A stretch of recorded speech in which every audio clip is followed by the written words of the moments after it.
యేసయ్యా నా ప్రాణ అన్నా చెప్పు తమ్ముడు. అసలు పాపంలో పడకుండా ఉండాలంటే ఏం చేయాలన్నా? ఏరా నువ్వు బాగానే ఉంటావు కదా?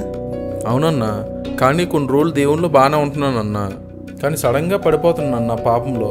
ఎలా పడుతున్నానో నాకే తెలియట్లేదు. ఇంతకీ నువ్వు డైలీ వాక్యాలు చదువుతున్నావా? వాక్యాలు వింటున్నావా? నో అన్నా, ఈ మధ్యకాలంలో అసలు బైబిల్ చదవలేదు, వాక్యం వినలేదన్నా. అసలు నా దగ్గర సమయమే లేదన్నా. అయినా రోజు బైబిల్ చదవాలి, వాక్యం వినాలి అంటే చాలా కష్టమే కదన్నా. ఎలా అవుతుందో చెప్పు. అలా అంటావేంటి తమ్ముడు, చదవాలి కదరా. అన్నా టైం ఏంటి? టైం 10:30 అయిపోయిందా? ఒక్క నిమిషం అన్నా, ఇప్పుడు వస్తాను. సరే తమ్ముడు. ఎక్కడున్నాయి ట్యాబ్లెట్స్? బా షూ, మా అమ్మ ఎక్కడ పెట్టిందో ఏంటో. తమ్ముడు ఏంట్రా ఎతుకుతున్నావు? డాడీ ట్యాబ్లెట్స్ అన్నా, కనిపించట్లేదు. అవునా, దొరకట్లేదా? అవునన్నా, బీపీ ట్యాబ్లెట్స్ ఎక్కడున్నాయో ఏంటో కనిపించట్లేదు. సర్లే తమ్ముడు, ఈరోజు దొరకకపోతే ఏమైందిలే, రేపు ఎద్దుగానిలే.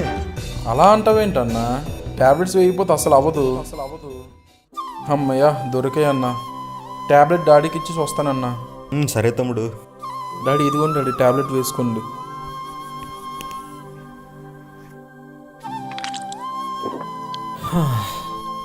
అయిపోయిందా? అవునన్నా, ట్యాబ్లెట్ వేసాను. తమ్ముడు ఒకసారి ట్యాబ్లెట్ ఈ ట్యాబ్లెట్ డాడీకి ప్రతిరోజు వేయాలా? డెఫినెట్లీ ప్రతిరోజు వేయాలన్యా. వెయ్యకపోతే ఏమవుతుంది? ఏమవుతుందంటే సడన్గా బీపీ పెరిగిపోతుందన్నా. నిజమే తమ్ముడు, ఈ ట్యాబ్లెట్ డాడీకి ప్రతిరోజు వేయాలి, లేదంటే ఎప్పుడు బీపీ పెరుగుతుందో మనకు తెలియదు. అలానే ఈ వాక్యం అనే ట్యాబ్లెట్ కూడా ప్రతిరోజు మనం వేసుకోవాలి తమ్ముడు, లేదంటే ఎప్పుడు పాపంలో పడిపోతామో మనకే తెలియదు.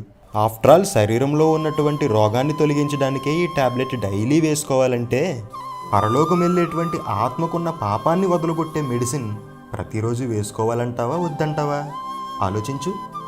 అందుకే శరీరానికి సంబంధించిన రోగానికి ఈ మెడిసిన్ ఎంత అవసరమో ఆత్మకు సంబంధించిన పాపానికి కూడా ఈ మెడిసిన్ అంతే అవసరం. అందుకే డైలీ వాక్యాన్ని చదవాలి, వాక్యాన్ని వినాలి, లేదంటే పాపంలో తప్పకుండా పడిపోతాం. నిజమే కదా ప్రియులారా? మన శరీరానికి ఒక రోగం వచ్చి డాక్టర్ దానికి మెడిసిన్ ఇచ్చి ప్రతిరోజు వేసుకోమని చెబితే ఒక్కరోజు కూడా మిస్ చేయకుండా మనం ట్యాబ్లెట్ వేసుకుంటామే. మరి అలాంటిది నీ ఆత్మకున్నటువంటి పాపం అనే రోగాన్ని తొలగించే ఏకైక శక్తి కలిగినటువంటి దేవుని వాక్యాన్ని ఎంతమంది ప్రతిరోజు చదువుతున్నారు? ఎంతమంది ప్రతిరోజు వినడానికి ఆసక్తి చూపుతున్నారు? ఆలోచించండి.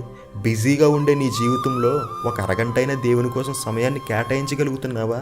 ఒకవేళ కేటాయించలేకపోతే ఈ రోజు నుంచైనా కేటాయించాలని మనస్ఫూర్తిగా కోరుకుంటూ ఇట్లు మీ చేసి టీం.